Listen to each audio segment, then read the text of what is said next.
right, here we are on the after show for this is the fentanyl. Is it in your medicine? After show. Yep, and we had a special guest for the episode, Dawn. Now I've known Dawn since before Mikey was born. Wow, It's a long time. it is a long time. That's why that story was kind of it was near and dear to my heart because my daughter grew up with her daughter. Yeah, I mean, they played around together. They hung out. It could have been very easily my daughter that could have gotten the wrong pill. yeah. I know. I keep thinking. I mean, it hits home for me too, because I had a really good friend that struggled with addiction and everything to pain pills, and so to kind of see her thinking about that and hearing Brianna's story, I go back to thinking about my friends, and I'm like, wow, that could have been her too. So now there's apparently like little fentanyl strips that you could buy to test for fentanyl in your medicine. So I highly encourage anybody who is curious or cautious or not 100% sure. Better safe than sorry. Yeah, that's crazy. So I guess my issue with this would be you don't really know what's in the medication. Yeah, I guess, and I guess the big thing is don't take something from somebody you don't know, Well, I mean, even you just got to be careful about what you do take. you always have to be careful what you take, and like the story I had that you and I showed you the story of the guy that was in a horrible motorcycle accident, prescribed pain pills, basically oxycodone or whatever it was. And he was on such a high dose that one of the doctors finally, after he's been on it for a while, said, nope, now you got to start getting off of it. Didn't give him the correct information on how to get off of it correctly. Right. Apparently the CDC has the correct method. You never cut they do? Yeah, you never cut your medicine down by 10%. You have 10%. Okay. It takes longer to wean off, but you don't have those issues. So this guy, he didn't know what to do. He asked medical help left, right, and sideways. Yeah. He asked his doctor. He asked his pain management group. He even, at the end, he was even asking for rehab. And they're like, yeah, waiting list is too long, and we don't deal with what you have. Yeah, I listened to that story too, and just to hear the anguish in his voice, the frustration that he wasn't able to get any help was just, wow. So Sad. Here's one of my problems with now. Apparently, Brianna may have been listed as a pill seeker. Right. So now, I don't know the whole story. I don't know if she was really just looking for pills or... Generally, I would hope generally people don't just go looking for pills. They're looking for help first. Sometimes, yeah. When you're labeled a pill seeker, I think the medical profession just shuts off on you. So even if she still needed help for other medication for bipolar or whatever, they didn't want to help her because they had her marked on a chart somewhere as a pill seeker. Mm-hmm. Well, I think that was the emergency room, but like most people... That follows you though, doesn't it? I think so, but like for bipolar and stuff, like you have your psychiatrist, those are the ones that handle the medication for like bipolar. So if that's the bipolar medicine then. Right. So, but still, I think once you're looking for those pills and you're really looking for help. She was obviously in pain. Right. They labeled her. They just So that means if I get hurt and then I need pain pills to get by, and some doctor says, you asked me one too many times, I'm just gonna put pill seeker on there. And then next thing you know, I have back pain, and they're like, we can't give you anything because you're a pill seeker. Yeah, in that case, you'd probably have to go to like your primary doctor or like a pain management doctor. And I know like most medical like facilities, like they can all access your records now. Yeah, and you're listed as a pill seeker. Yeah. But I mean, if you have a regular doctor that you see, they're going to give you the right medication. So I know but that's if you have a regular doctor. You got to understand that, it's expensive. Some people can't afford their medication, so Yeah. they borrow, and they have a friend. They're like, yeah, you have a similar, you and I have the same problem, so we're gonna share Xanax or muscle relaxers or whatever else that they share, and no one is expecting to die from that. Right. That's the fact. Yeah. No one wants to die, and I'm sorry, but some of these pills are expensive. They can be, yeah. It's crazy, and I still don't think they listen. I don't think the doctors listen. Yeah, I don't. They can be difficult sometimes, so. Yeah, you've been to the doctor with me. That one doctor that I don't even remember. I was going in there. Well, I don't even remember what I was going in there for now. I think it was with your laryngitis and everything. Oh yes, so I lost my voice. So I was having laryngitis issues. Yeah. I was trying to get that under control, and so I stopped losing my voice. And he wanted to know about a prostate exam. No. I mean, that's ridiculous. Hey, while you're here, do you want to get a prostate exam? No, that's the other side. That side's fine. I need to worry about the other end. Yeah. I never, at that point, I kind of got kind of pissed off. And I mean, you're not listening to what I'm saying. You're not saying anything. You're not doing anything. He said, "Oh, I'll give you a shot, a steroid shot." I'm like, I don't want a steroid shot. I want it fixed. I don't want to keep losing my voice. Yeah. But on the other hand, when we actually went to your ENT doctor and they asked you about your acid reflux, Well, yeah, and that's, now I didn't put two and two together, but at least they, and I answered them because I'm like, yeah, I do have that. Well, that made sense to me, so then I could put two and two together. well, yeah, but I mean, that's not something you would normally think about going to an ENT doctor. Well, no, and then he referred me to another doctor, Yeah. and got some acid reflux or some pills that will take care of that. Yeah. So, but at least they're in the right neighborhood, That's true, yeah. I mean, that Yeah. I hate to say it, but you go in there and you say, "Hey, I stubbed my toe," and they're like, "Yeah, can we give you a CAT scan? See how your brain's working?" I got a stubbed toe. I mean, it just seems like your dad's another example. When he goes to the doctor, his doctor wanted to run every test known to man to him, right? All right. Yeah, let's just run it. Let's just run the gambit. You have medication or Medicare that'll take care of this. So now that you're on Medicare, we can just throw everything at there and see what sticks. I don't like that kind of medicine. Yeah, I agree with that. That's a good point. So just treat the issue and then go through there. It's just ridiculous. Yeah. Now, these doctors don't. That story. I go back to the story, and he's like the pain management. He calls them and says, "Hey, I need help." They're like, "Oh, no, we prescribe it. We don't taper you off." Yeah, that was that kind of stood out to me too, where I'm like, you would think that they would have a better plan for that kind of stuff. No plan. There wasn't a plan there. That is crazy. So we'll go into now. That's the prescription side. We're not even touching the illegal side. Yeah. So now, do you know where all the fentanyl comes from? I think it's from China, Mexico, and then I think it's starting to come from India now too. Yep, but it all funnels through Mexico. Yeah. So now the statistics. Here's a weird part of the statistics, which is not too weird. So, and without getting too political here, most of the people caught trafficking fentanyl from Mexico into the United States, U.S. citizens. Did you know that? Wow. Yep. Do you know why? Probably for the money.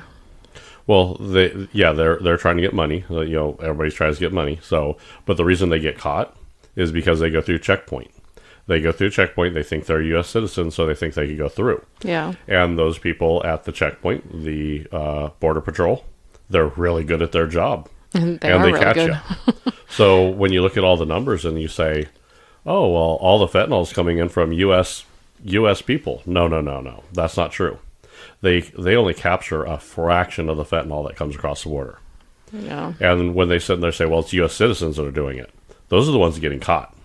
Hate to say it, but those are the stupid ones going through a checkpoint where they have the most security. Yeah. What about all the stuff that's not going through security and carried illegally across the border? Yeah. Well, there's no stats for those. There's not like people don't get in the United States and say, well, I transported 26,000 pounds of fentanyl over, so here, let me send that to the government so they can get the statistics right. They don't do that. It's stupid, right? Did I lose you? Wow. Well, I mean that's true though, right? That is a good point. Yeah, I guess they're not going to report on this on themselves. So Yeah. They're like, oh, I got away with it. Here, just kidding. Do you know how much of the U.S. citizen, and it's like 86% of U.S. citizens that are caught trafficking. Of the ones that are caught, 86% of them are U.S. citizens. Okay. So it's a high number, and it's I hate to say it, but that's actually working as intended. Now, if they had more security along the whole border, maybe that would be changed. But they seized like 26,000 pounds of fentanyl. Wow. Isn't that crazy?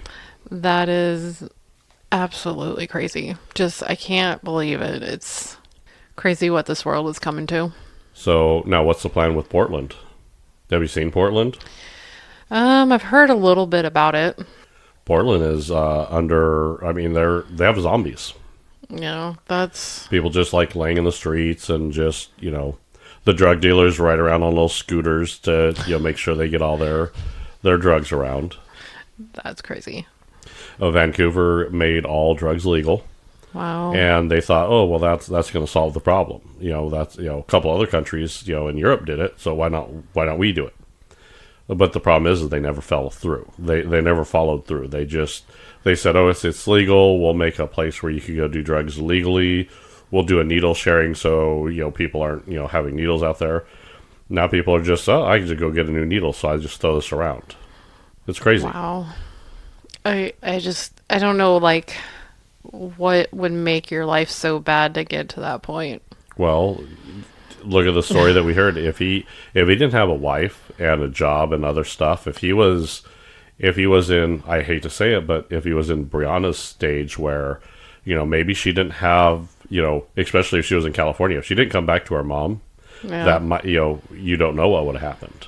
Yeah. That's the scary part. So when someone is, I guess, that far gone, when they start going down that rabbit hole, if they try to get out and they try to get help and then they get no help, what do you expect from them? Yeah. What are you doing here?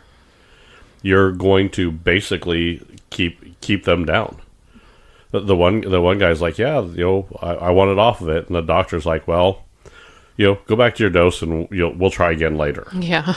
So keep taking drugs and we'll try again later, maybe. And maybe we'll have a better plan. I don't know. But what about the people that don't have any hope? What about the people who, listen, I took some pills because I had, back pain. I got hooked on it because they're really highly addictive pills. And then I went down that rabbit hole and nobody would help me get off. Because what do we do with homeless people that are on these drugs? We ship them off to another place so they're out of our hair. Yeah, that's just, we need a better system all around just to get, like, help the homeless with not only, like, having a home to go to, but, having a job, staying clean, all that, everything that comes with being a good member of society. Yeah. And I don't think our country is trying to do that. I don't think they are too. They're just trying to pass the buck. They're trying to pass the buck to someone else. And I hate to say, and I really don't like to get political, and I'll be quite honest, I don't think our border security should be a political issue. No. That should be a security issue for our country and for our citizens. That's not a political debate. We need these drugs to stop coming up through there. We need to stop. We need to stop a lot of the traffic that's coming through there and start, having things go through a legal way. Right. If that system is broken, like some people say it is, well, then start making laws and start revamping the system. I'm all for that. I'm all for if you think if something's not working, then let's fix it. I'm good with that. Yeah, But don't keep it going. but ignoring the laws and ignoring and just allowing it to happen, it means that you get for $1 you get to buy a pill of fentanyl in Portland. That's crazy. I remember, because I lived in Portland for a while or in the area, and it used to be such a beautiful city. It's kind of scary to think to go back there now. There are places like that in every town now. I mean, it's crazy. When they have to start putting the Narcan in a vending machine Yeah. in Louisville, Yeah. Kentucky. Wow, you said it right. Did I say it right? You did. Wow. Your Aunt Candy would be so proud. It's because she was here so long that Yeah. I kept hearing Louisville. Yeah, I heard her say it over and over again. So, but I mean, they have a vending machines there. I mean, here's free. Yeah. I mean, we went to Walgreens. You could buy Narcan here. You could have it for free, or it was $40, right? It was $40 for 2 doses, yeah. Yeah. So I mean, and I'm sure I'm that's just at Walgreens. I'm sure if we looked, we could probably find places where you could find it cheaper Yeah. or whatever. Wow, that's just I mean when my aunt was telling us about that story with it just in vending machines, I was like, "What?" Like, That's scary. holy crap. Fentanyl is a scary drug. It is. Yeah. I mean, pain medication alone is scary, Just I can't even imagine anything more than that. Yeah. So it breaks my heart that, here we have Emilio, really nice kid, Oh yeah, he was such a sweetheart. really good kid. And Yeah. I hate to say it, but he's going to grow up without having his mother around. Yeah. Dawn lost her daughter. Tiffany, my daughter, lost a friend. Mm-hmm. Now there's no coming back from something like that. Right. And I'll say it again, and I'll keep saying it. We're so worried about these AR-15s or other guns, killing people when fentanyl is killing people by the droves. I mean, if you take every gun death throughout the United States, all this, now we're taking out wars. Wars are a different story. Okay. But, we're talking about all these, gun-related deaths. If you take all those and stack those up to like 1 year of people dying over opioids or fentanyl, you don't even stand a chance. The fentanyl's going to win. That's crazy to think about that. Yeah. So where's our priorities? Gun control or controlling this fentanyl? Yeah. I'm sorry, if the fentanyl should not leave the hospital. If you are Nope. so bad where you need fentanyl, you need to go to the hospital and get it there. They administer it. That should never leave a hospital. No, it That shouldn't. should be under lock and key, never leave it. I hate to say it, but that's crazy. No. So, with Brianna's story back to Brianna's story, Dawn mentioned that she was an organ donor. So I think that's awesome that she was able to do that and, try to help somebody else out in their, with their issues. So wanted to kind of touch base on that, just kind of make sure that something, to think about of becoming an organ donor. There's so many organizations that can help you with that. So I know, and I think it's a good idea. Don't get me wrong; I like it, a good idea. But can you imagine, like, looking at a stranger's eyes and seeing? I mean, that's. Listen, I get it, I understand, but man, to me, that kind of creeps me out a little bit. Well, I mean, you can donate tissue too. It's not just organs. So I know. So there's tissues, there's organs, there's all kinds of stuff that goes through that. But I mean, I don't get me wrong. I think it's a great idea. I think it's great. I think those organizations handle it great. But man, can you imagine, like, I don't know, like if my daughter, like, something happened to her and then, like, someone got her eyes and, like, I saw her and I'm like, I've looked in those eyes. yeah, So I know what her eyes look like. And so when they're staring back at you and that's a different face with those eyes, I don't know. I don't know how I would handle that. I hope Yeah. I'd handle it pretty good, but man, Yeah, that's. I understand it. Yeah, I understand that. It's kind of that would be weird to do. I mean, beyond weird. So. yeah. So, and here we looked at a couple of videos with some police officers that actually accidentally touched Oh. fentanyl and then almost goes down immediately. Yeah, that was scary too to see that. Actually, I mean, you hear about it, but seeing it makes it like, wow. Just I can't believe it's that easy. Well, it's so quick. It could get in your system just by touching the stuff. So, Yeah. I mean, these police officers that are out there doing their job, serving, protecting, they want to go home, and then they accidentally touch something that had fentanyl on it, and they're now they may die. That you could kill the police officer there, and then not to mention, if a little kid gets a hold of it, Right. I mean, they think it's candy or touch something that had residue. They might cutting it up on the kitchen table, and then the kid comes over and touches it, and Yeah. next thing you know, the kid's dead.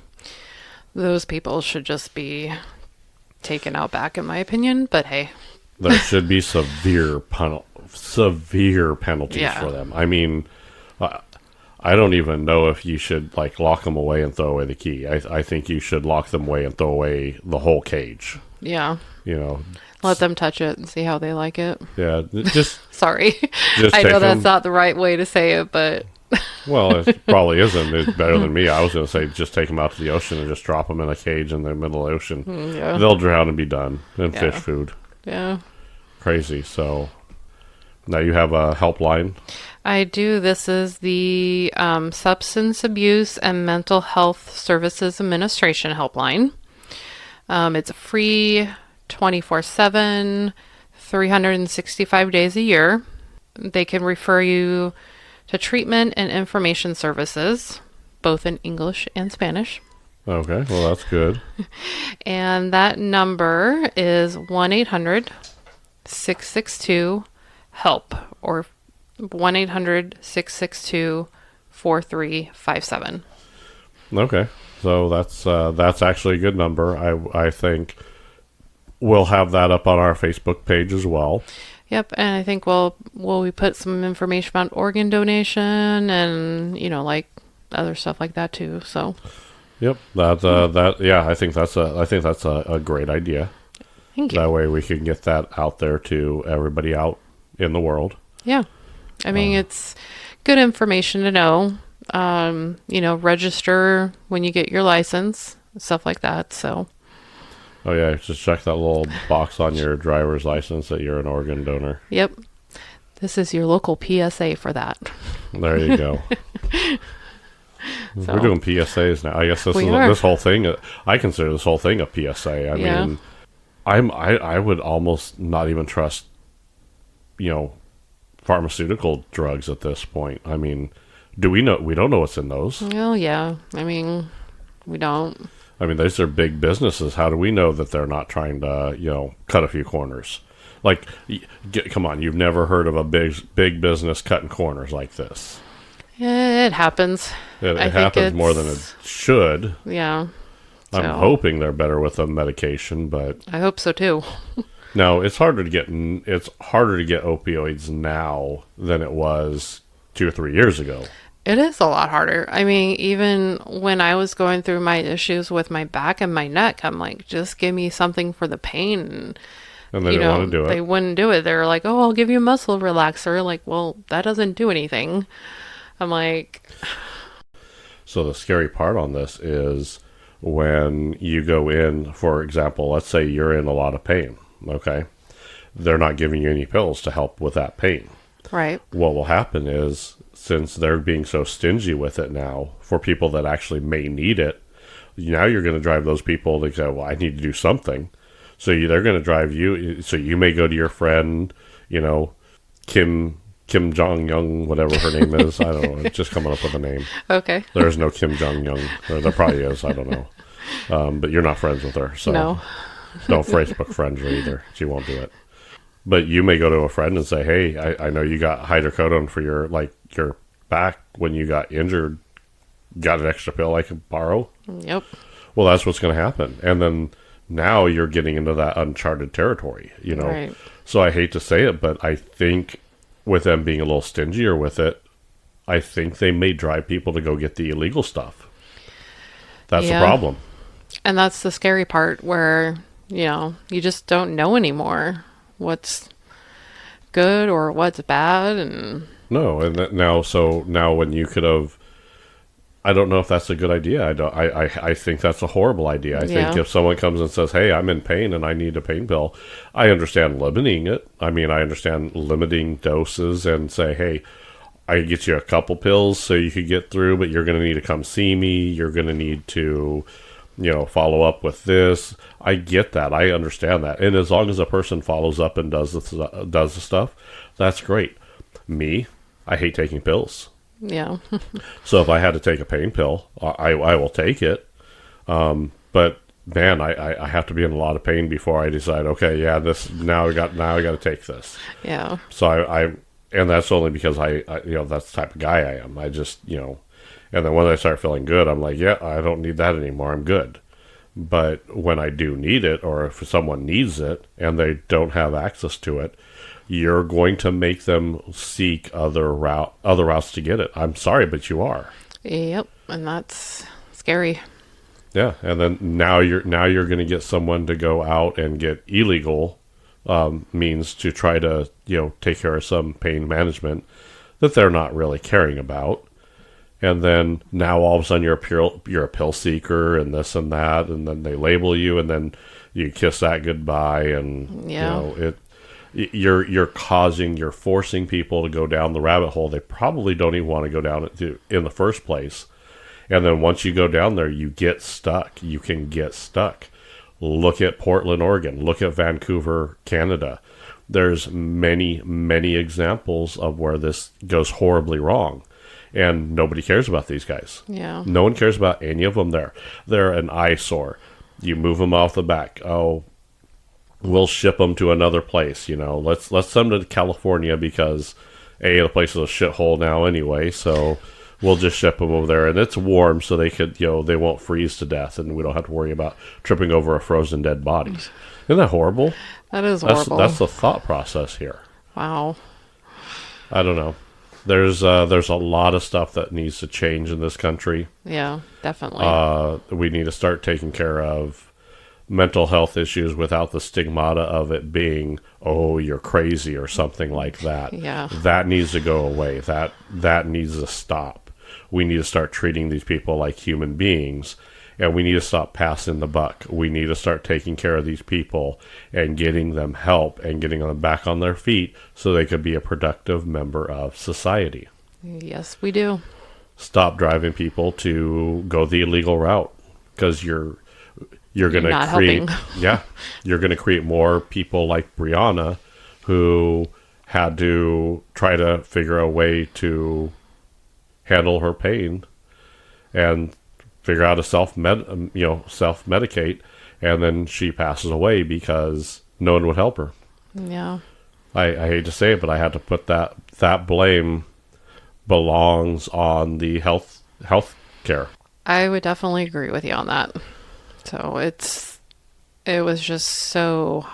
She was such a sweet girl. You She was always sweet. She was always nice. She would always help you out. Man, to have someone like her not here anymore, we as a society are worse off.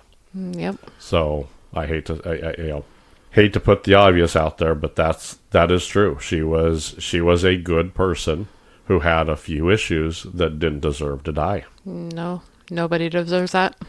I think that's a pretty good show. I think we covered everything in our after show here that we wanted to talk about. I think we did too. So. All right, Mikey, what's you understand what this is? Don't take pills you don't know what they're from. Yeah, Don't handle any pills that you're not supposed to handle. yeah, that's... I'm not going to be touching any pills anytime soon. That's good. And it's pills, or if someone thinks it's candy, you got to be very vigilant, because a little bit of that stuff. I mean, you even showed me a picture of a lethal dose next to a penny. Yeah, and you could barely see. It was like just a few specks of white. It was. I mean, it looked almost like salt. Yeah. It's crazy. It's Yeah. scary. Someone spilled a little bit of salt next to a penny, and it was like just a little bit. And you're like, oh, and you're like, that's a lethal dose. Yeah, that's scary. So Yeah. Wow. don't do any drugs you don't know. Do not accept any pills or drugs or anything like that unless it is, well regulated. Yeah, unless it's given by a doctor or you guys. Yep. That's good advice for everybody out there. So Exactly. PSA, don't do drugs. Yeah. Drugs are bad. Especially opioids. Yeah. Especially opioids. Opioids are just a killer. Yeah. So those hard drugs, meth, what's it? Meth, heroin, crack, cocaine. Those are stuff you should stay away from. Yes. And fentanyl will kill you. So I think that's about our show. Alrighty. Bye, everybody.